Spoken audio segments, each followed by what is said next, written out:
Ever wished you could quickly clarify your exact pickup spot with your Uber driver? First, make sure your Uber app is open and you've already requested a ride.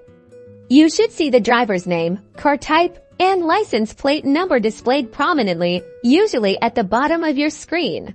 Look for the phone icon, sometimes accompanied by the word call, located underneath the driver's information. It might also be next to the cancel ride option. Tap on that phone icon. This will usually bring up a small menu with a couple of options. You'll typically see the choices call your driver directly or message. Sometimes this might say chat depending on your app version. Select the message or chat option. This will open up a text messaging interface within the Uber app. You can now type your message just like sending a regular text. Clearly communicate any crucial details, like I'm standing by the blue building on the corner, or ask questions such as are you on your way?